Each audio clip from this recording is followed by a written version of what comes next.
नमो भगवते वासुदेवाय।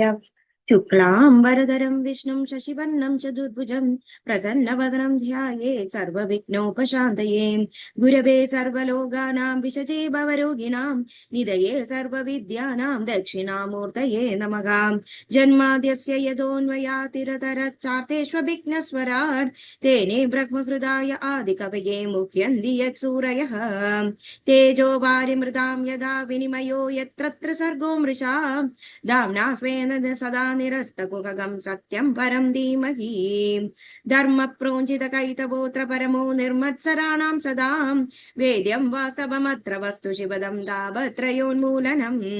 श्रीमद्भागवते महामुनिकृते किं वा परैरीश्वरः सद्यो हृद्यवरुद्धेऽत्र कृतिभिः शुश्रूषुभिस्तत्क्षणात् निगमकल्पतरोर्गलितं फलं शुकमुखादमृतद्रवसंयुतं पिबत भागवतं रसमालयं मुहुरगो रसिका भुवि भावुकाः।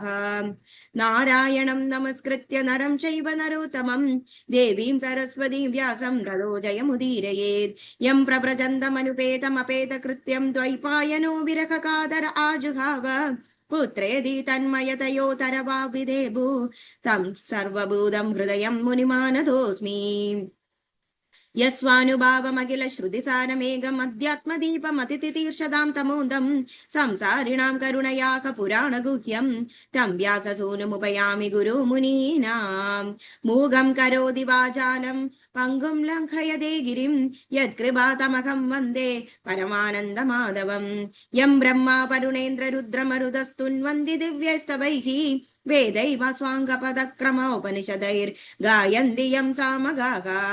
ध्यानावस्थितगद्गदेन मनसा पश्यन्ति यं योगिनो यस्यान्तं न विदुःसुर असुरगणा देवाय तस्मै नमः। कोमलं कूजयन् वेणुं श्यामलोऽयं कुमारकः वेदवेद्यं परं ब्रह्म वासदां पुरतो मम। भूतेर्महद्भिर्य इमा पुरो विभुः निर्माय चेदे यदमूषु पूरुषः भुङ्क्ते गुणान् षोडश षोडशात्मकः सोऽलं कृष्ण भवान् वदांसि मे। सच्चिदानन्दरूपाय विश्वोत्पत्त्यादिहेतवे तापत्रय विनाशाय श्रीकृष्णाय वयं नुमः। श्रीहरे नमः श्रीहरे नमः। गोपिका जीवनस्मरणं गोविन्द गोविन्द। अदद्वितीयोऽध्यायः।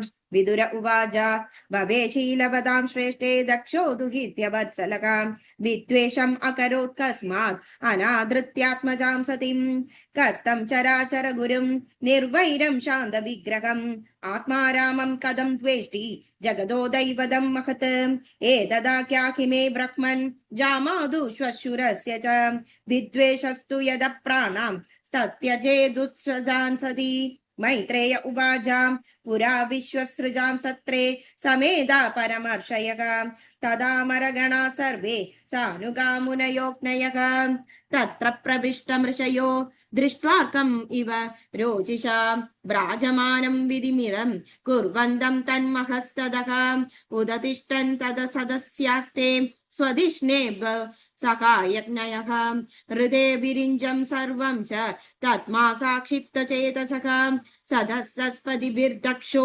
भगवान् साधु सत्कृतः अजं लोकगुरुं नत्वा निशसाद तदाज्ञयां प्रानिषण्णं मृडं दृष्ट्वा नामृष्यत्तददादृतः उवाच वामं चक्षुर्भ्याम् अभिवीक्ष्य दहन्निव श्रूयतां ब्रह्मर्षयो मे सखदेवा सखाग्नयः साधूनां ब्रुवदो वृत्तं ज्ञानो नच्च मत्सरात् अयं तु लोकपालानां यशोक्नो निरपत्रपः सद्भिराचरितः पन्था येन स्तब्धेन दुष्यितः एष मे शिष्यतां प्राप्तो यन्मे दुःखितु ग्रहीत् पाणिं विप्रानुमुगतः स वृत्यस् इव साधुवद् गृहीत्वा मृगशाभाक्ष्या पाणिं मर्कडलोचनः प्रत्युतानाभिवादार्हे वाजाप्यकृतनोचितं लुप्तक्रियाया शुचये मानिने भिन्नसेतवे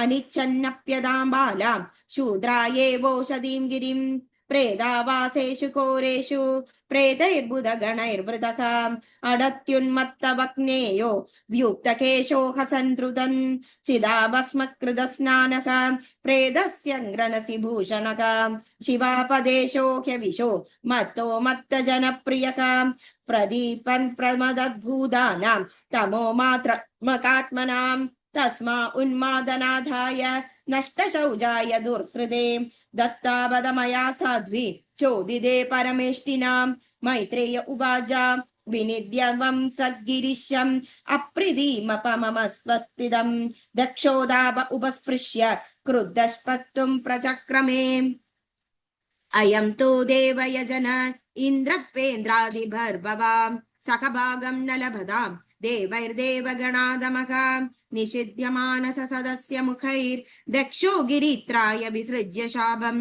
तस्माद् विनिष्क्रम्य विवृद्धमन्युर्जगाम कौरव्य नीचं निकेतनं विज्ञाय शापं गिरिशानुग्रामणैर्नन्दीश्वरो रोषकषाय दूषितः दक्षाय शापं विससर्ज दारुणं ये चान्वमोदं तदवाच्यदां द्विजाम् य एतन्मर्त्यमुदिश्य भगवद्य प्रतिद्रुहि द्रुह्यत्यज्ञप्रदग्दृष्टि तत्त्वक्तो विमुखो भवेत् गृहेषु कूटधर्मेषु सक्तो ग्राम्य सुखे च यां कर्मतन्त्रं विदनुदे वेदवादविबन्नधीः बुद्ध्या पराभिध्यायिन्या विमिस्मृदात्मगति पशुः स्त्रीकामस्तोत्वी सोत्वत्तितरां दक्षोखदस्मुखां चिरात् विद्या बुधिरविद्यायां कर्ममय्यामसौ जडकां संसरन् द्विकये चामुम् अनुशर्वावमानिनं गिरश्रुताया पुष्पिन्या मधुगन्धेन भूरिणां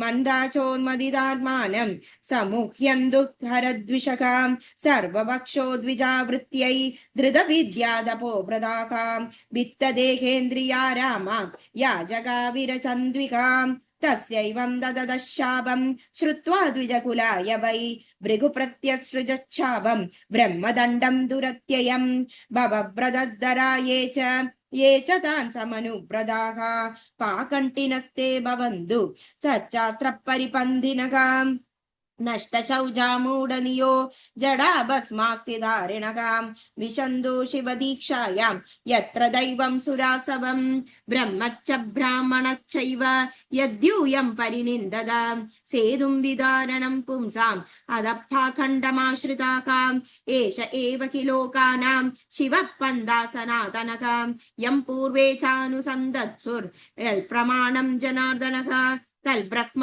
परमं शुद्धं सदा वर्त्म सनातनं विगर्ह्य यादपाषण्डं दैवं वो यत्र भूतराड् मैत्रेय उवाच तस्यैवं वददशापं भृगो स भगवान् बभः निश्चक्रामत्तदः किञ्चित् विमना इव सानुगः ते विश्वसृजः सत्रं सहस्र परिवर्त्सरान् संविदाय महेश्वास यत्रेष्य वृषभो हरिः अप्लुत्यावभृतं यत्र गंगा यमुनयान्वितां विरजेनात्मना सर्वे स्वं स्वं धाम ययुस्ततः इति श्रीमद्भागवते महापुराणे पारमहंस्यां संहितायां चतुर्थस्कन्धे दक्षशापो नाम द्वितीयोऽध्यायः। श्रीहरे नमः गोपिका जीवनस्मरणं गोविन्द गोविन्द नारायण अखिल गुरो भगवन् नमस्ते।